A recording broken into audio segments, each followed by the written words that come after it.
Or Margaret Lascon-Cola, I welcome the opportunity to speak on this important bill here this evening. I want to salute the work of my colleague Dr. Michael Harty TD, who has been a serious, dedicated and passionate advocate of health reform in this state since his election here 5 years ago by the good people of Cundy and Clore. Dr. Harty has made clear that he understands the purpose of this bill. In the main, it is an attempt to strengthen the rights of citizens, and in particular those who are sick or ill, the most weakest of us right now. Who knows better than a GP who sees them every day of the week? In particular those to ministerial and government accountability in the right to health care protection and is violated. It is a principle I strongly agree with. And Minister, you're welcome.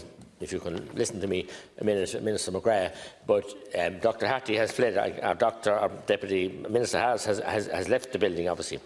Unfortunately, as we know, the issue of accountability in all departments, not just in health, is more noticeable by its absence than by its presence. I only said here last week to Minister Harris, what will it actually take for you to resign?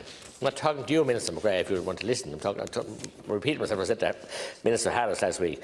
What disaster would be sufficient in order to make Minister Harris resign and say, just, I'm not up to this job?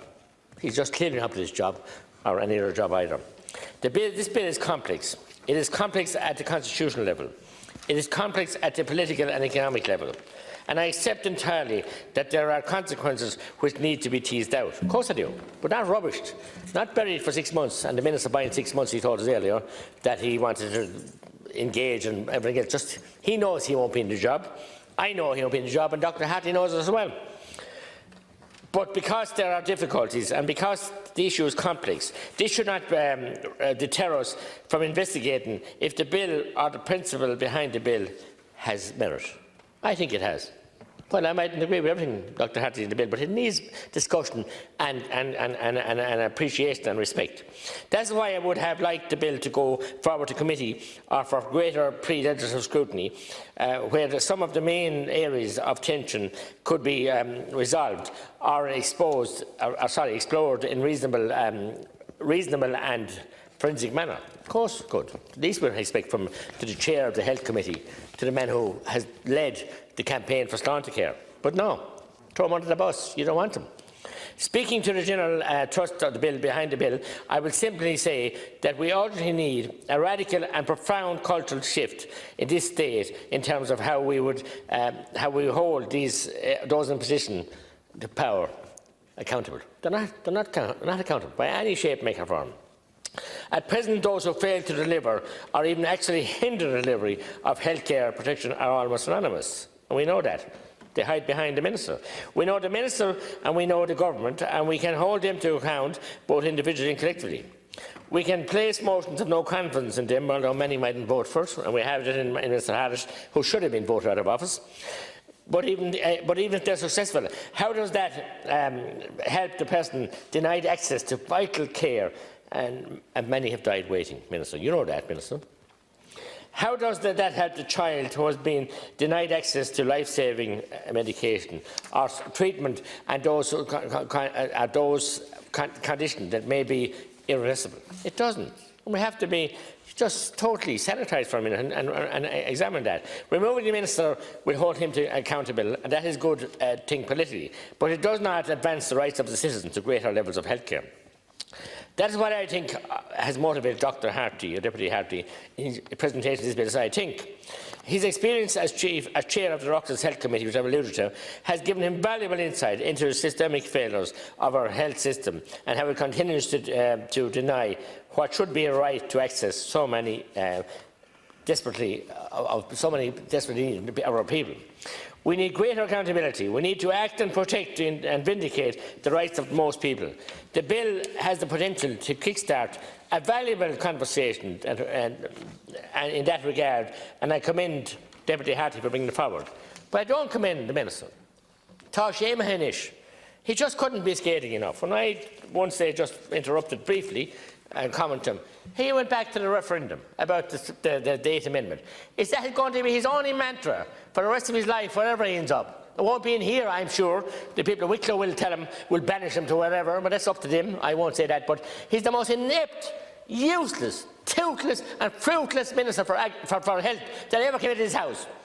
He knows nothing, but worse than that, none of us don't know a lot. I'm not saying I'm with the knowledge, but personal, Deputy. It's not personal. It's factual. Sorry. It's factual. Sorry, and you talk to the people. Deputy. You talk to the people. Sorry, you talk to the people. Any day of the week on the 20s. It's not personal. Talk to people, Deputy. I want to call you to order. Just a moment. I'm listening to you. I want to tell you, Deputy, you are out of order. You are using the House to personally attack somebody. Any member of the House, you're not entitled to that. You are out of order. Sit. Resume your seat, Deputy. Resume your seat. Resume your seat. You will resume your seat. You're out of time as well. I'm sorry. You're out of time. You're out of time. Resume your seat. Resume your seat.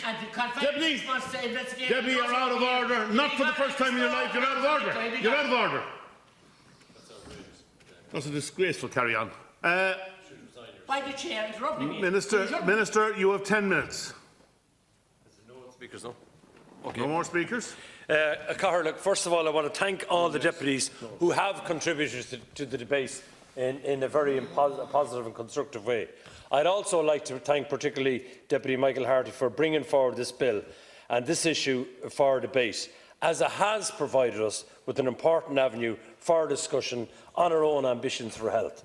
I would also like to acknowledge all the work of Deputy Harty's work as Chair of the Joint Oireachtas Committee on Health and member of the Committee on the Future of Healthcare, which was so central in the direction of travel for health provision and planning through the Sláintecare report. While there is no doubt the bill we are discussing this evening is very well intentioned, I do not believe it is the appropriate way to drive progress in this area. The private member's bill before us seeks to embed a right to health in the Constitution. I respectfully suggest such an action would leave us open to many inadvertent and unintended consequences, ones which cannot be foreseen at this juncture. Further thought should be given to this issue in a measured and informed manner, with all options fully understood and considered. There is an additional point that to pass this bill would be to disregard the significant consideration that has already been given to this topic through the aforementioned forum of the Oireachtas Committee on the Future of Healthcare, with their final recommendations on this issue proposing a universal single-tier health and social care service guaranteed on a primary legislative basis. And this is something that I strongly support. Additionally, while I appreciate the desire to deliver on this aim as quickly as possible, the Sláintecare report equally emphasised that a shift requires a phased approach to implementation, so that we all can be assured that we have adequate capacity and ability to deliver this. For these reasons, the reasoned amendment declines to give the bill a reading on second stage for all of the various reasons I have outlined, as opposed to disagreeing with the overall principle of what the proposals of this bill are trying to achieve. As Minister Harris said earlier, we can look forward to working with all deputies in the House on the underlying principle of the bill, that of driving our health service forward and closer to the vision of Sláintecare.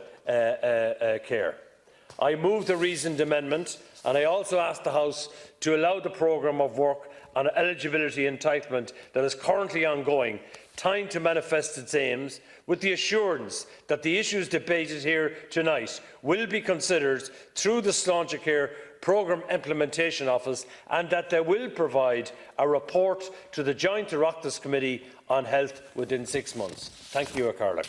I move the reason.